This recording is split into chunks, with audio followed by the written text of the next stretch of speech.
Audio Jungle.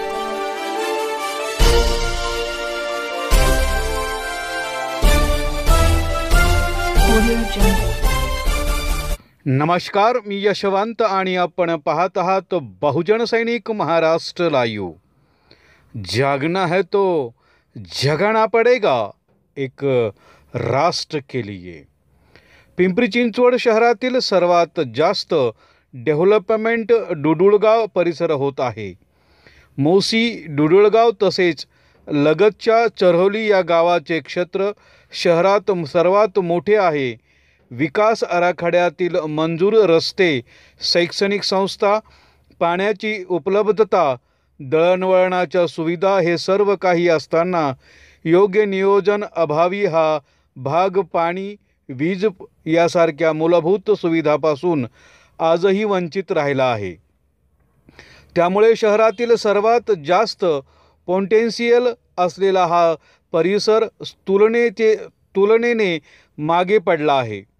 या भागाला प्राधान्याने योग्य नियोजन देत मोसी डुडुळगावचा चेहरामोहरा बदलणार असल्याचं स्थायी समितीचे माजी अध्यक्ष अजित गव्हाणे यांनी सांगितलं।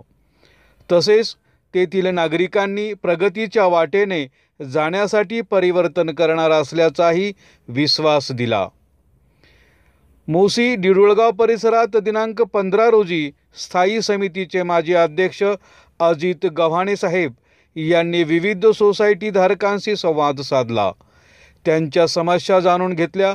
यावेळी नगरसेवक धनंजय भाऊ आल्हाट, लक्ष्मण सस्ते, मंदा आल्हाट, युवा नेते नितीन सस्ते, प्रदीप तापकीर, तानाजी तळेकर, सागर बोराटे, अनिल कुदळे, मोरेश्वर आल्हाट, किरण तळेकर, आकाश बनकर, आप्पासाहेब रस्ते, विशाल सस्ते, सूरज कुदळे, निलेश बोरकर, सागर बनकर, दयानंद सस्ते, संजय तापकीर, निखिल सस्ते, निखिल बोराटे, प्रकाश आल्हाट, विशाल सस्ते, भानुदास सस्ते, हरीश कुदळे, मयूर कुदळे, दत्ता आल्हाट, केतन हवलदार तसेच पदाधिकारी कार्यकर्ते मोठ्या संख्येने उपस्थित होते। अजित गव्हाणे यांनी केशर tree town, infinity planet, destination ostia, Stella, आरंभ, वंदे मातरम, मंगल ब्रिज, मंगल पॅराडाईज, अमूल्य सोसायटी, व्हेंचर सिटी, गोविंद बाग, श्यामा इस्टेट आदी सोसायट्यामध्ये संवाद साधला। यावेळी सोसायटी धारकांनी रस्त्यावरील अतिक्रमणे, खड्डे, वारंवार खंडित होणारा वीज पुरवठा, विस्कळीत असणारा पाणी पुरवठा याबाबत अक्षरशः तक्रारीचा पाढा वाचला। सर्वात वेगाने डेव्हलप होणारा परिसर अजूनही पाणी, वीज यासारख्या मूलभूत गोष्टीसाठी नाहक त्रास सहन करावा लागतो, असंही सोसायटी धारकांनी सांगितलं। यावेळी अजित गव्हाणे म्हणाले की मोसी डुडुळगाव तसेच लगतच्या चरहोली यासारख्या गावात विचार केला तर शहर तुलनेने सर्वात मोठे क्षेत्र या गावा आहे।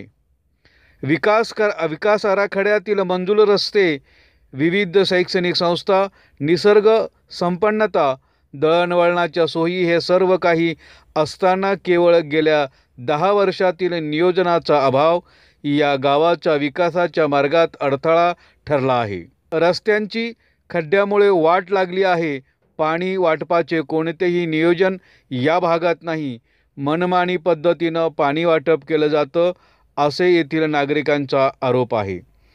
एकाच भागात पाणी पुरवठ्याबाबत सोसायट्यांना वेगवेगळ्या अनुभव येत आहे। या भागात प्रचंड नागरिक वाढत असताना वीज पुरवठ्याबाबत सक्षम यंत्रणा उभारण्याबाबत आमदारांनी गेल्या 10 वर्षात ठोस उपाययोजना केली नसल्याचं दिसून येतं। या भागात ट्रान्सफर वाढवणं गरजेचं असताना त्याचं नियंत्रण अजूनही वीज पुरवठा होत असल्यामुळे वीज पुरवठ्याबाबत अनेक तक्रारी येथील नागरिकांच्या आहेत। आगामी काळात या तक्रारीचं निवारण करण्याबरोबरच या भागात चेहरामोहरा कसा बदलता येईल याकडे प्राधान्याने लक्ष देण्याचा प्रयत्न करणार असल्याचं ग्वाही अजित गव्हाणे यांनी दिली, अशी माहिती डिडुळगा प्रतिनिधी यांनी दिली. बहुजन सैनिक महाराष्ट्र लाईव्हला लाईक करा, शेअर करा, सबस्क्राईब करा आणि बेल आयकॉनवर क्लिक करा.